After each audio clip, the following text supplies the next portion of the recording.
Hello दोस्तों, स्वागत है आप सभी का। कैसे हैं आप सभी? आशा करता हूँ आप सभी की तैयारी बहुत अच्छी चल रही होगी, अच्छे तरीके से पढ़ाई कर रहे होंगे, मस्त तरीके से रह रहे होंगे।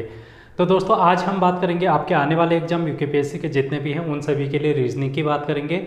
और रीजनिंग में हम महत्वपूर्ण प्रश्नों को देखेंगे। दोस्तों हम लोगों ने रीजनिंग को बहुत डिटेल में पढ़ रखा है अभी तक। आप लोगों ने अगर नई क्लास देखी है तो आप लोग देखना। लगभग 20 से 22 क्लासें मैंने आप लोगों को अभी तक करा दी हैं, जिसमें हम लोगों ने टॉपिक वाइज सिलेबस के अकॉर्डिंग देखा था और हर एक टॉपिक को बारीकी से पढ़ रखा है। अगर आप लोगों की रीजनिंग कमज़ोर है तो आप लोग ज़रूर देखना, आप लोगों को ज़रूर फ़ायदा वहाँ पर से देखने को मिलेगा। दोस्तों जो आज की वीडियो में हम बात करने वाले हैं वो महत्वपूर्ण प्रश्न को बात करेंगे। और ये महत्वपूर्ण प्रश्न आप लोगों के जो अभी पुलिस कांस्टेबल का एग्जाम हुआ था उसके महत्वपूर्ण प्रश्न हैं। और 9 क्वेश्चन वहाँ पर पूछे गए थे। उन 9 के 9 क्वेश्चनों को आज हम डिस्कस करेंगे और देखेंगे कि किस प्रकार से वहाँ पर हम लोग अच्छे तरीके से क्वेश्चन आंसर को कर सकते हैं और क्या ट्रिक हो सकती है क्वेश्चन में, वो भी हम देखेंगे। और हम जल्दी से जल्दी किस प्रकार से प्रश्नों को हल कर लेंगे रीजनिंग के, उनको भी हम यहाँ पर समझने की कोशिश करेंगे। तो चलिए आज के वीडियो को हम शुरू करते हैं। और अगर आप चैनल पर नए होंगे तो चैनल को सब्सक्राइब करके बेल आइकन को प्रेस करके ज़्यादा से ज़्यादा लोगों तक शेयर करने की कोशिश करना। तो चलिए वीडियो को शुरू करते हैं और आपके सामने यहाँ पर मैं प्रश्न लिखता हूँ और आप लोग फिर इसको देखना। अब आपके सामने यहाँ पर 2 प्रश्न देखने को मिल रहे हैं और इनको हम डिस्कस करते हैं, उसके बाद और क्वेश्चन को हम डिस्कस करेंगे। देखो पहला प्रश्न आप लोगों से पूछ रहा है कि लुप्त संख्या ज्ञात करनी है। और लुप्त संख्या कहाँ पर है? देखो यहाँ पर क्वेश्चन मार्क लगा रखा है तीसरे वाले पर। तो हमको यहाँ पर लुप्त संख्या ज्ञात करनी है। और दोस्तों इस टाइप के प्रश्न हम लोगों ने रीजनिंग में डिटेल से बहुत सारे क्वेश्चन डिस्कस कर रखे हैं, एक नहीं बहुत सारे क्वेश्चन। अगर आप लोगों ने नहीं देखी होगी तो ज़रूर देखना। तो आप लोगों को लिंक मिल जाएगा डिस्क्रिप्शन में। यहाँ पर दोस्तों हम क्या करते हैं इस टाइप के क्वेश्चन करने के लिए, सबसे पहले हम पहले वाले फिगर को चेक करेंगे, फिर दूसरे वाले को। जो लॉजिक इन दोनों में लगेगा वही लॉजिक हम यहाँ पर भी लगाने की कोशिश करेंगे। फिर से सुनो, जो लॉजिक हम इन दोनों फिगर में लगाएंगे वही लॉजिक हमारा इस तीसरे वाले फिगर में भी लगेगा। तो इसको हम देखने की कोशिश करते हैं। चलिए दोस्तों यहाँ पर बीच में है 22 और ये 22 कैसे आया होगा इसको हम समझने की कोशिश करते हैं। तो ये 22 क्या हो सकता है कि ये इसके जो सामने अंक लिखे हैं इनको हम लोग या तो जोड़ेंगे या माइनस करेंगे या गुणा करेंगे या भाग करेंगे या इनका वर्ग करेंगे दोस्तों, या इनका घन करेंगे। इनमें से कुछ ना कुछ ट्रिक यहाँ पर हम लगाने की कोशिश करेंगे। तो सबसे पहले हमारा काम होता है जोड़ करने का। तो हम लोग क्या करेंगे, जोड़ करेंगे किसका? जो इसके चारों ओर लिखे हैं। तो दोस्तों अगर हम जोड़ करेंगे 5 + 3 + 2 + 4, अगर हम इनको जोड़ेंगे 5 3 8 2 10 10 4 14, 14 हमारे पास जोड़ के आ रहा है, यानी कि हमारे पास 20 में 22 नहीं आ पा रहा है। जब ऐसा हम लोग यहाँ पर 22 नहीं आ पा रहा है तो पहली वाली ट्रिक हमारी काम नहीं कर रही है, यानी कि ये वाला लॉजिक काम नहीं कर रहा है जोड़ने वाला। तो अब हम क्या करेंगे, माइनस करने की कोशिश करेंगे। माइनस करके भी नहीं आएगा क्योंकि 22 है जो कि बड़ी संख्या है। अब हम गुणा करने का काम करते हैं दोस्तों। गुणा किस किस की करते हैं? देखो या तो हम सबकी गुणा कर लें, 5 और 4 की गुणा करेंगे, 2 की गुणा करेंगे और 3 की गुणा करेंगे। तो सबकी गुणा करके देखेंगे, 5 चौको 20, 20 दूना 40, 40 दिया 120, यानी कि सबको गुणा करके 120 आ जा रहा है, जो कि बहुत बड़ी संख्या है। हमको तो 22 लाना है, यानी कि हम सबको गुणा नहीं करेंगे। तो अब हम किसको गुणा करेंगे? देखो जब सबको गुणा करके नहीं आ रहा है, आंसर बड़ा आ रहा है, तो हम लोग क्या करेंगे, आमने सामने की भुजाओं को गुणा करके देखेंगे, या फिर एक दूसरे के जो साइड में है, ये जो साइड की भुजाएं हैं इनको गुणा करके देखेंगे। तो 5 को 3 से गुणा करूंगा अगर मैं यहाँ पर, तो यहाँ पर 15 आ गया दोस्तों। और अब बचा 4 और 2, इनको अगर मैं गुणा करूंगा तो 4 × 2 आ गया यहाँ पर 8। 15 और 8, यहाँ पर 15 आ रहा है, यहाँ पर 8 आ रहा है। तो 15 में 8 अगर मैं जोड़ूंगा दोस्तों ये 23 हो जाएगा। ये कितना हो जाएगा? 23 हो जाएगा, यानी कि ज़्यादा आ रहा है। अब हमारे पास ये वाला ट्रिक भी नहीं लग रहा है, लेकिन अब हम देखो कुछ और करने की कोशिश करेंगे। अब हम कुछ और करने की कोशिश करेंगे। देखो एक काम करते हैं हम लोग, ये जो आमने सामने के अंक हैं इनको गुणा कर लेते हैं। 5 और 2 को गुणा कर लेते हैं सबसे पहले। 5 × 2 ये कितना आ गया? 10। इसी प्रकार 3 और 4 को गुणा कर लेते हैं क्योंकि ये आमने सामने के अंक हैं। तो 3 गुणा 4 ये कितना हो गया, 12 हो गया। अब देखो यहाँ पर 10 है, यहाँ पर 12, अगर मैं इन दोनों को जोड़ दूंगा 10 + 12 तो ये मेरे पास 22 आंसर आ जाएगा, जो कि मेरा सही आंसर हो रहा है। तो दोस्तों यहाँ पर लॉजिक क्या लगा, हम लोगों ने आमने सामने की भुजाओं को गुणा की और गुणा करने के बाद जो भी अंक आए उनको जोड़ दिया और जोड़ने के बाद हमारा आंसर आ रहा है। यही लॉजिक हम दूसरे वाले में भी लगाएंगे। देखते हैं, इस 5 की और इस 5 की गुणा करेंगे, 5 गुणा 5 तो 25 आ जाता है। यहाँ पर 3 है, यहाँ पर 8 है, तो 3 गुणा 8 तो ये आ गया 24। और अब हम इन दोनों को जोड़ देंगे तो ये कितना आ जाएगा, 49 आ जाएगा। यानी कि ये वाला लॉजिक यहाँ पर काम कर रहा है। दोस्तों समझाने को मैं सीधे आंसर पे भी बता सकता था, लेकिन मैं चाहता हूँ कि आप लोगों को थोड़ा सा यहाँ पर जो ये टाइप के लॉजिक होते हैं उनको सीखने मदद मिले आप लोगों को। तो इसलिए मैंने आप लोगों को पहले कुछ अलग प्रकार के लॉजिक बताने की कोशिश की। वो लॉजिक भी काम करते हैं लेकिन इस वाले क्वेश्चन में काम नहीं कर रहा है। तो आप लोग हर एक लॉजिक को देखना। अब हम इसी लॉजिक को तीसरे वाले में लगा कर देखते हैं। 7 और 4, 7 को 4 से गुणा करूंगा, 7 चौक 28, 28 इसका आ जाएगा। और यहाँ पर 9 और 5, 9 और 5 को मैं गुणा करूंगा तो 9 पंचे 45, 45 आ जाएगा। अब हम इन दोनों को ऐड कर देंगे दोस्तों, 8 में 5 जोड़ा 13, 4 2 6 और 1 7, 73 मेरे यहाँ पर आंसर आ जाएगा दोस्तों। तो यहाँ पर जो क्वेश्चन मार्क बना है उसका आंसर आ जाएगा 73।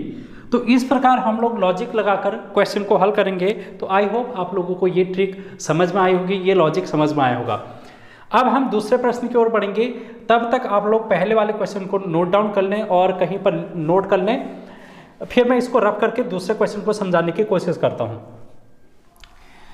चलिए दूसरे क्वेश्चन को अब हम देखते हैं दोस्तों। और ये वाला जो दूसरा क्वेश्चन है ना, ये वो वाला है चाल, दूरी और समय का, स्पीड, डिस्टेंस और टाइम का।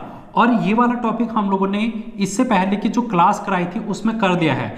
अगर आप लोगों ने नहीं देखी वो वाली क्लास देख लेना, उसमें मैंने बहुत सारे क्वेश्चन आप लोगों को डिस्कस कर रखे हैं जो स्पीड वाले हैं, जैसे कि ये ट्रेन वाला है, कार वाला है। तो इस टाइप के प्रश्न मैंने आप लोगों को बता रखा है। मैथ है ये जो प्रश्न है, ये मैथ का प्रश्न है, आप लोगों से पूछा गया है। तो चलिए देखते हैं। एक कार है, 2 स्टेशनों के बीच 60 किलोमीटर प्रति घंटे की औसत चाल से जाती है। एक कार है, देखो ये एक स्टेशन है, इस स्टेशन से कार आ रही है, ये कार है दोस्तों, और ये कार है जो कि यहाँ पर से क्या आ रही है, एक स्टेशन ए से जा रही है, कहाँ तक, 2 स्टेशनों के बीच की जा रही है ना, तो दूसरी स्टेशन हम यहाँ पर बना देते हैं बी स्टेशन पर। तो यहाँ से यहाँ तक जाती है ये, और किस स्पीड से जा रही है, देखो 60 किलोमीटर प्रति घंटे की स्पीड से। तो जाते वक्त तो इसकी स्पीड कितनी है, 60 किलोमीटर प्रति घंटा। ए से बी की ओर जाने पर इसकी गति कितनी है, 60 किलोमीटर प्रति घंटे की इसकी औसत चाल है। अब देखो आगे को प्रश्न पढ़ते हैं। और 90 किलोमीटर प्रति घंटे की औसत चाल से ये वापस आ जाती है। अब ये क्या किया इसने, बी स्टेशन पर पहुंचने के बाद वापस आ गई ये, और वापस कहाँ पर आ गई, ए स्टेशन पर आ गई। जब ये ए स्टेशन पर आई तो वापस आते वक्त इसकी जो औसत चाल थी दोस्तों, वो 90 किलोमीटर प्रति घंटे की स्पीड थी। अब हमसे क्या पूछ रहा है, पूरी यात्रा के दौरान कार की औसत चाल क्या है। अब हमको ये बताना है कि ए से बी में गई और बी से फिर ए में आया, तो इसकी टोटल एवरेज स्पीड क्या होगी, औसत चाल क्या होगी। दोस्तों इस प्रकार के प्रश्न आप लोगों से बहुत बार पूछे जाते हैं औसत चाल का। तो औसत चाल का यहाँ पर मैं सीधे से एक सूत्र बताता हूँ, और उस सूत्र में आप लोग लिखेंगे तो आपका आंसर आ जाएगा। इसका जो सूत्र होता है 2xy upon x plus y, ये हमारे पास क्या है, सूत्र है। क्या सूत्र है, देखो 2xy upon x plus y. ये x क्या है और ये y क्या है। देखो x और y दोनों क्या है, चाल है, स्पीड है, ये इसकी कार की स्पीड है। x कौन सी स्पीड है, x ये वाली स्पीड है जो कि जा रही है। एक बार को हम x ले लेंगे, जाते वक्त हम लोगों ने x ले ली, और आते वक्त के लिए हम लोगों ने इस चाल को y मान लिया, y मान लिया।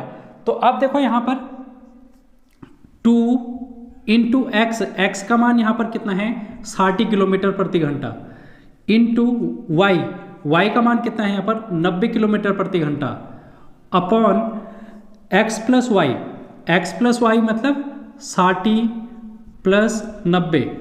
अब इसको हल कर लेते हैं, तो हल करेंगे दोस्तों 2 इंटू 60 इंटू 90 अपॉन 60 प्लस 90 150 हो जाएगा, और 0 से 0 कैंसिल हो जाएगा दोस्तों। अब 15 से हम 60 को डिवाइड कर देंगे तो ये कितना आ जाएगा 15 चौक 60, 4 बार ये जाएगा। अब इसको हम मल्टीप्लाई कर लेते हैं, 2 और 4, 2 चौक 8, 8 नम 72, तो ये 72 इसका आ जाएगा आंसर, और ये क्या होगा किलोमीटर प्रति घंटा। तो 72 किलोमीटर प्रति घंटा इसकी क्या हो जाएगी दोस्तों औसत चाल हो जाएगी, जो कि हमसे पूछ रहा था। तो आई होप आप लोगों को ये ट्रिक समझ में आई होगी, ये सूत्र समझ में आया होगा। और अब हम चलेंगे नेक्स्ट क्वेश्चन की ओर। दोस्तों अब और प्रश्न आप लोगों के सामने कुछ और दे दिए मैंने आप लोगों को, तो 3 प्रश्न आप लोगों के सामने और हैं। और तीसरा प्रश्न आप लोग देख रहे हैं कि जब एक समतल दर्पण में देखा जाता है तो घड़ी 8:30 का समय दिखाती है, तो सही समय क्या है। दोस्तों यहाँ पर मैंने आप लोगों को 2 क्लास करा रखी है जिसमें मैंने घड़ी को बता रखा है। घड़ी के जितने भी प्रश्न बन सकते थे, जितने भी आप लोगों को एग्जाम में प्रश्न बन सकते हैं यूकेपीएससी के एग्जाम में या फिर यूकेएसएससी के एग्जाम में, मैंने सारे प्रश्न आप लोगों को करा रखे हैं। अगर आप लोगों को देखना होगा तो ज़रूर देखना, वहाँ पर आप लोगों को डेफिनेटली फ़ायदा मिलेगा। यहाँ पर हम सीधे इसी वाले प्रश्न की बात करेंगे और देखेंगे कि इसको किस तरीके से हम हल कर लेंगे। देखो यहाँ पर बात कर रहे हैं समतल दर्पण की। जब एक समतल दर्पण में देखा जाता है, समतल दर्पण में देखने का मतलब है कि एक घड़ी है, ये घड़ी है दोस्तों, और ये इस प्रकार से घड़ी है, और यहाँ पर क्या है एक दर्पण है। जब हम इस दर्पण में देखेंगे तो इस दर्पण में हमको 8:30 का सही समय दिखा रहा है। यहाँ पर कितने बजे हैं दोस्तों 8:30 का हमको टाइम दिखा रहा है।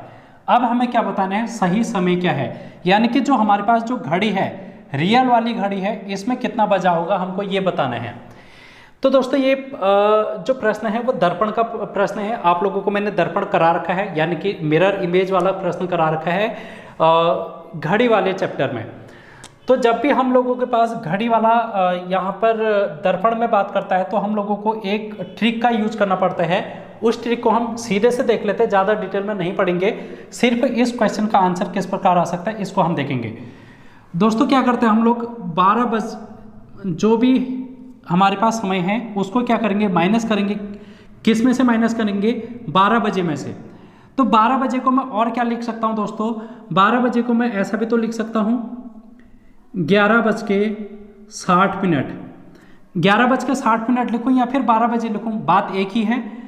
12 बजे इसलिए नहीं लिखूंगा दोस्तों क्योंकि यहाँ पर 00 है और मेरे को 00 में से जब घटाना पड़ेगा तो मुझे कहीं ना कहीं यहाँ से एक कैरी लेना पड़ेगा, हासिल लेना पड़ेगा, इसलिए मैंने पहले 11:60 लिख दिया ताकि आप लोगों को कोई दिक्कत ना हो।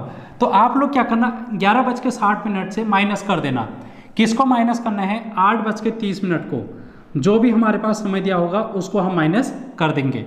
अब हम अगर माइनस करेंगे तो देखो 0 में से 0 गया और 6 में से 3 गया 3 आया, 11 में से 8 गया 3 आ गया, तो ये कितना आ गया मेरे पास 3:30 आ गया दोस्तों। तो यहाँ पर जो मेरी रियल घड़ी है, जो मेरी वास्तविक घड़ी है, यहाँ पर कितना बजा होगा उस समय 3:30 हुआ होगा। अगले प्रश्न की ओर चलते हैं दोस्तों।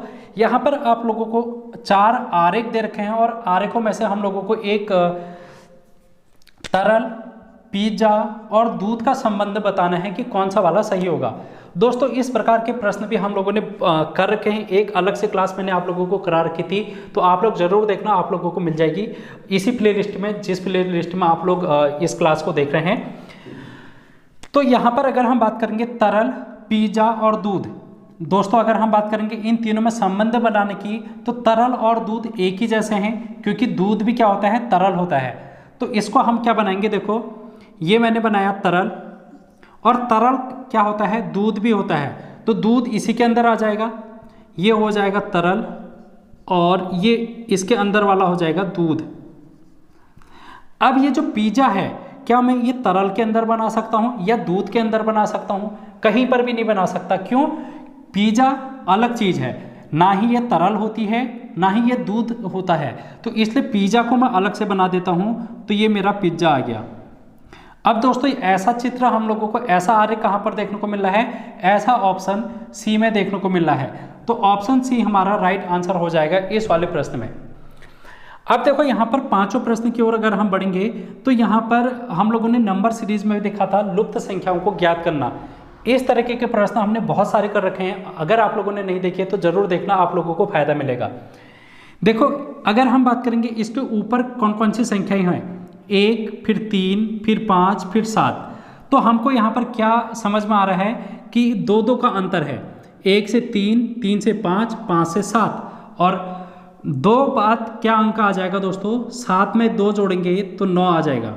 इसी प्रकार नीचे अगर हम देखेंगे 2 फिर 2 का अंतर, 4 से 8 गए 4 का अंतर, 8 से 16 में गए 8 का अंतर, यानी कि हमको ये समझ में आ रहा है कि गुणा हो रही है। यहाँ पर 2 की गुणा हम लोगों ने 2 में की तो 4 आ गया, और फिर 4 की गुणा हम लोगों ने 2 में की तो 8 आ गया, 8 की गुणा 2 में की तो 16 आ गया, और 16 की गुणा 2 में करेंगे तो 32 आ जाएगा दोस्तों। तो यहाँ पर क्या आ जाएगा, अब अगला वाला 32 आ जाएगा, तो 9/32 हमारा राइट आंसर हो जाता है इस वाले प्रश्न में।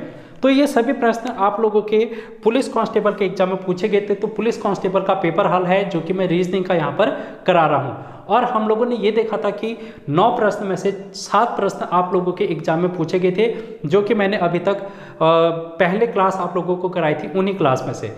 तो आने वाले एग्जाम में भी कोई ना कोई प्रश्न यहाँ पर से जरूर देखने को मिलेंगे, और जितनी भी क्लास आप लोग देखते हैं लगभग 6 से 7 या 8 प्रश्न तक भी पूछे जा सकते हैं, हो सकता है 10 के 10 पूछ ले। ठीक है, तो मैं हर एक टॉपिक को क्लियर कर रहा हूँ आप लोगों को, तो आप लोगों को जरूर देखना चाहिए, आप लोगों के एग्जाम के लिए इंपॉर्टेंट रहेगा। चलिए नेक्स्ट प्रश्न की ओर हम बढ़ेंगे। अब दोस्तों 2 प्रश्न अब आपके सामने और दिखाई दे रहे हैं, और पहला प्रश्न ये है कि आप लोगों को क्या बता रहे हैं, देखो 5 दोस्त हैं जिनका नाम ABCDE है, इनमें से हमको सबसे बड़ा कौन है ये बताना है, और 2 कंडीशन हमको दे रखी है। देखो जब भी ऐसा प्रश्न आप लोगों के सामने आता है तो हमको छोटा बड़ा का ज्ञान होना जरूरी है, तो इसलिए अब हम देखते हैं यहाँ पर।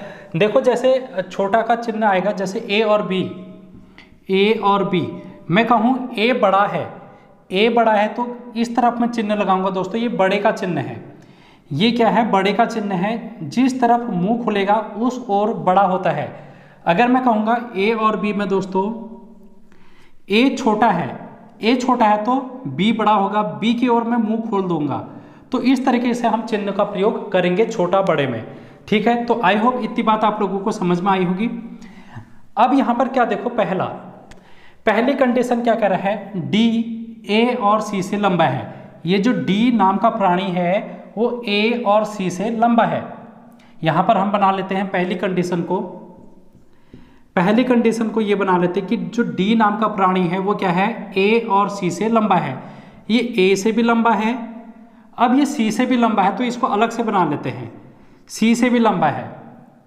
ठीक है, हम लोगों ने पहले वाले में क्यों नहीं बनाया, हम यहाँ पर ऐसा भी कर सकते थे, या फिर ये ऐसा भी हो सकता है, दोनों में से कुछ भी हो सकता है। क्यों, A भी बड़ा हो सकता है C से और C भी बड़ा हो सकता है A से।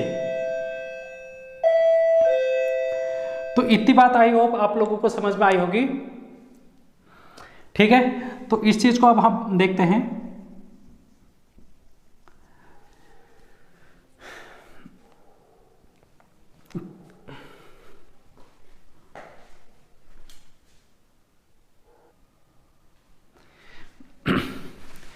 देखो यहां पर अब हम देखते हैं दोस्तों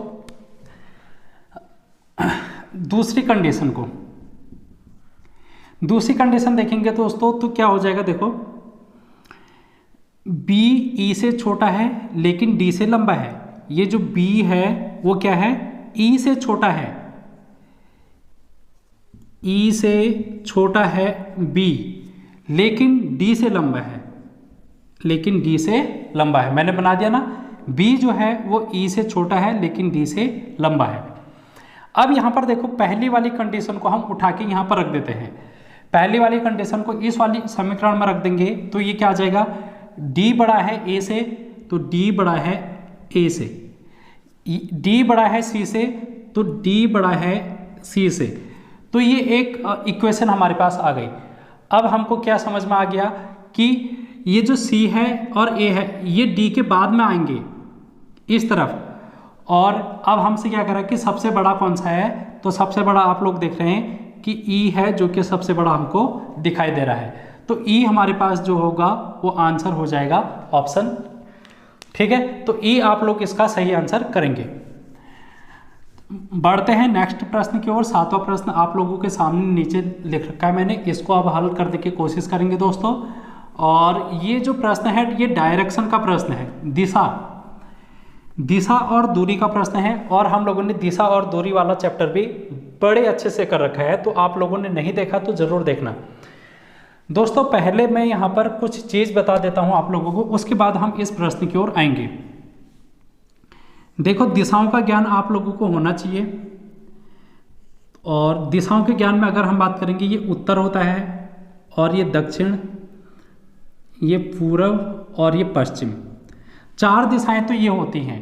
अगर दोस्तों हम इस तरफ चले आएंगे उत्तर और पूरब के बीच में, तो इसको हम बोलेंगे उत्तर पूर्व दिशा। अगर हम इसके नीचे आ जाएंगे दोस्तों ये क्या आ जाएगा, दक्षिण पूर्व दिशा। और अगर हम इस तरफ आ जाएंगे तो ये कितना आ जाएगा, दक्षिण पश्चिम दिशा। और इस तरफ अगर हम आएंगे दोस्तों तो ये उत्तर पूर्व पश्चिम दिशा आ जाएगी, उत्तर पश्चिम दिशा, ठीक है। और इनके बीच में कितने अंश का कोण होगा दोस्तों, 45 का अंश का कोण होगा। देखो यहाँ पर 45 का बनेगा, यहाँ पर भी 45 का बनेगा, यहाँ पर भी 45 का बनेगा, यहाँ पर भी 45 का, और इस तरीके से टोटल 360 अंश का ये हो जाएगा। इतनी बात आप लोगों को क्लियर हो चुकी होगी। अब हम चलते हैं अपने प्रश्न की ओर। एक व्यक्ति का मुख दक्षिणी दिशा की ओर है। दोस्तों हम जब भी चलेंगे ना इस बीच वाले बिंदु से चलेंगे, ठीक है। आप लोगों से जब भी बात करेगा तो आप लोग इस व्यक्ति को सीधे से इस बीच में बैठाल देना पहले। तो हम लोग इसको बीच में बैठाल देते हैं यहाँ पर। अब ये व्यक्ति जो है इसका मुख दक्षिण दिशा की ओर है, यानी कि नीचे की ओर देख रहा है। अभी हम लोगों ने इसका मुख बना दिया नीचे की ओर, दक्षिण नीचे की ओर होता है। वह वामावर्त दिशा की ओर 135 डिग्री घूमता है। अब यहाँ पर 2 चीज़ें देखने को मिल रही है हमको। एक हमको देखने को मिल रहा है वामावर्त, और एक हमको देखने को मिल रहा है दक्षिणावर्त। वामावर्त मतलब होता है एंटी क्लॉकवाइज, एंटी क्लॉक, और दक्षिणावर्त का मतलब होता है दोस्तों क्लॉकवाइज। एंटी क्लॉकवाइज मतलब घड़ी की विपरीत दिशा में, घड़ी की विपरीत, और क्लॉकवाइज का मतलब होता है घड़ी की दिशा में। अगर घड़ी की दिशा में बात करेंगे दोस्तों हम ऐसे आएंगे, और घड़ी की विपरीत दिशा की बात करेंगे दोस्तों हम तो ऐसे चलेंगे। इतनी बात क्लियर हुई होगी। तो यहाँ पर क्या कर रहा है, वह वामावर्त दिशा की ओर 135 डिग्री मुड़ता है। अब ये यहाँ पर है, इसका मुख इस ओर है, ये वामावर्त घूम रहा है यानी कि एंटी क्लॉकवाइज। एंटी क्लॉकवाइज मतलब घड़ी की विपरीत दिशा में, और घड़ी की विपरीत दिशा में इस तरफ ऐसे बढ़ेगा। और कितना घूम रहा है ये, 135 डिग्री।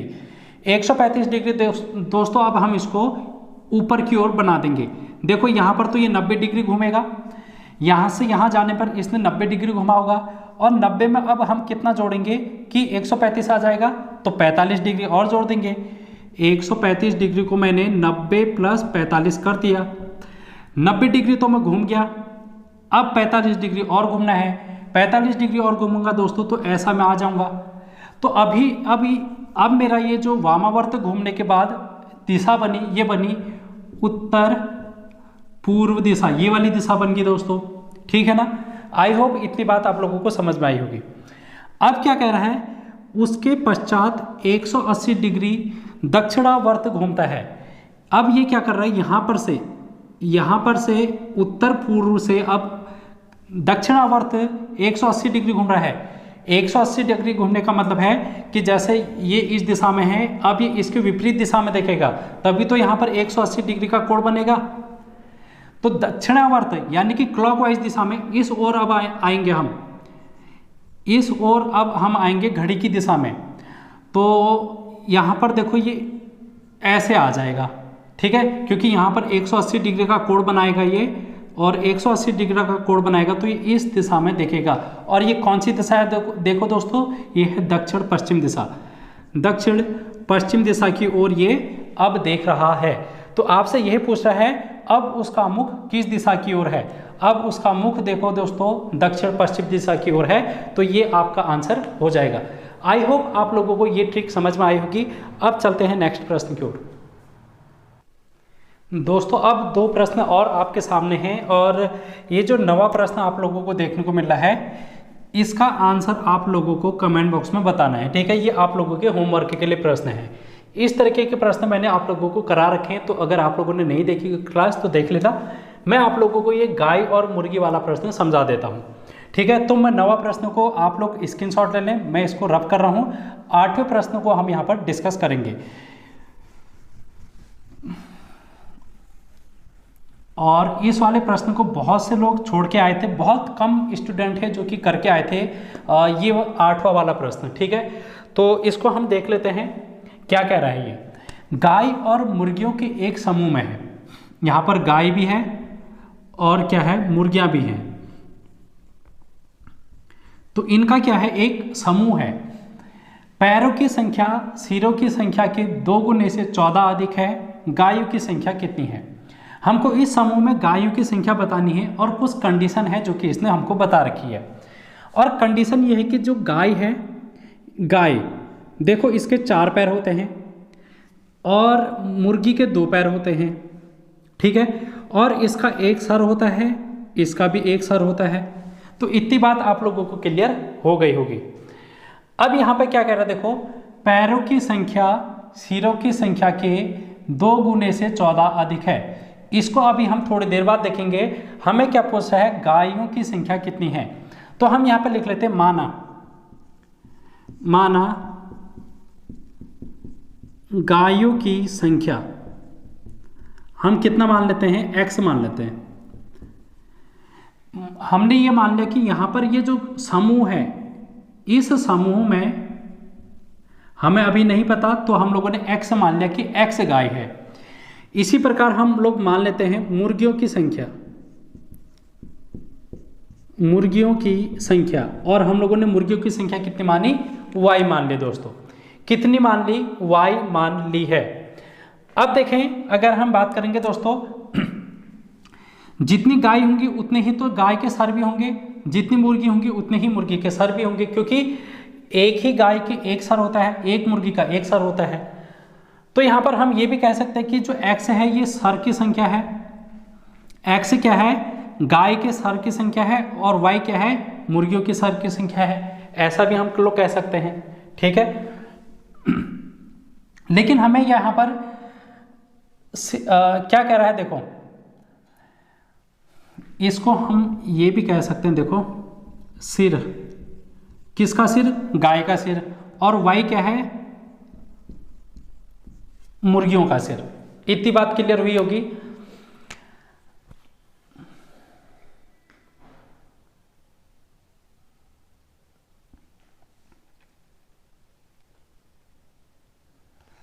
ठीक है ना दोस्तों, इतनी बात आप लोगों को क्लियर हो गई होगी आई थिंक।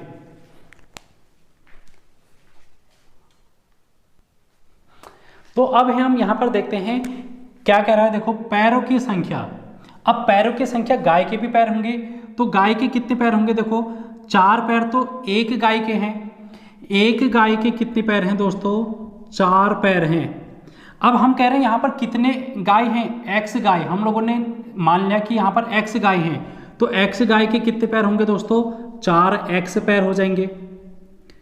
ये बात आई समझ में कि अगर एक गाय है तो इसके 4 पैर होंगे, और हमें नहीं पता अभी कितने गाय हैं, तो हम लोगों ने x गाय माना, तो x गाय के कितने पैर होंगे, 4x पैर हो जाएंगे। देखो अगर 2 गाय होंगे तो 2 गाय के कितने पैर हो जाएंगे 8, 3 गाय होंगे तो 3 के कितने हो जाएंगे 12, यानी कि हम लोग क्या कर रहे हैं, गुणा कर रहे हैं 4 से गुणा कर रहे हैं। तो ऐसे ही x गाय है तो इसके पैर कितने हो जाएंगे 4x हो जाएंगे।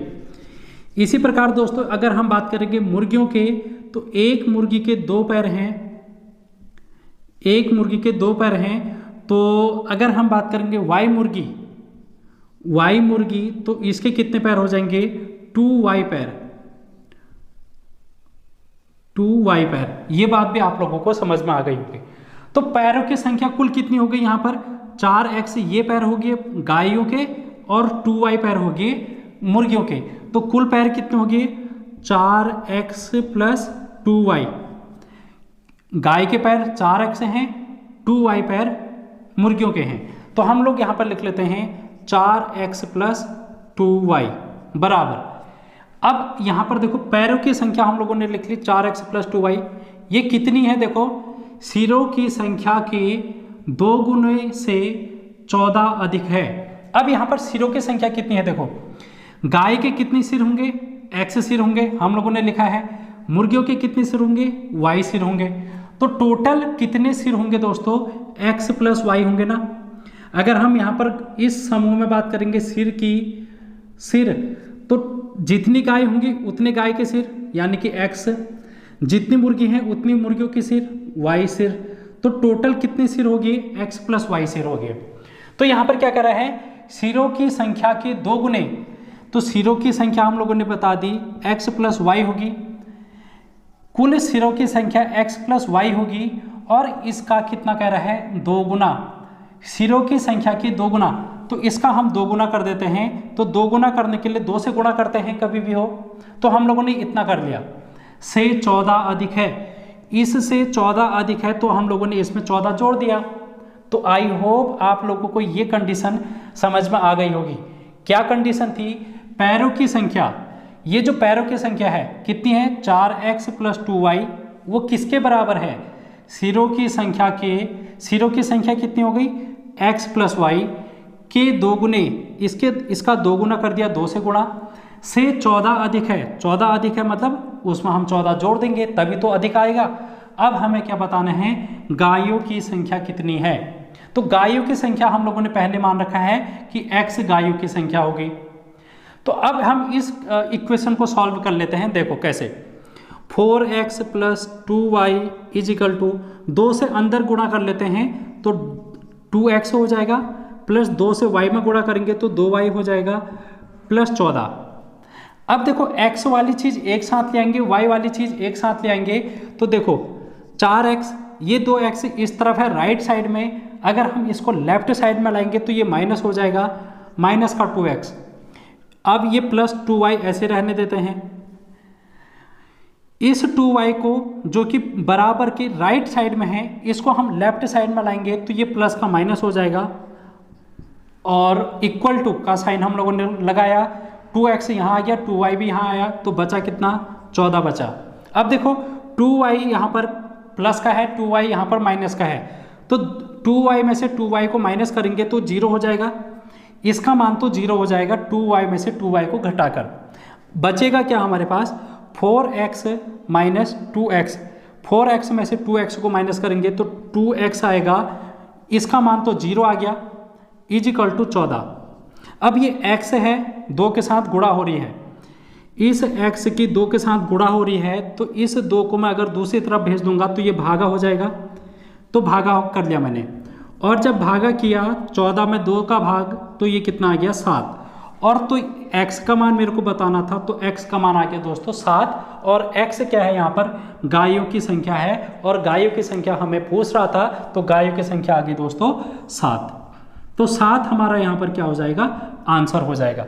तो इस टाइप के प्रश्न को हम ऐसे करेंगे, और ये प्रश्न आप लोगों की कक्षा 6, 7, 8 में दिया रहता है, तो आप लोगों ने पढ़ा भी होगा, और पढ़ा नहीं होगा तो अब पढ़ लिया होगा आई थिंक। तो आज की वीडियो में हम यहीं पर तक बात करेंगे, अगले वीडियो में फिर से लेके आएंगे कुछ और टॉपिक, तो तब तक बने रहिए। Thank you so much guys.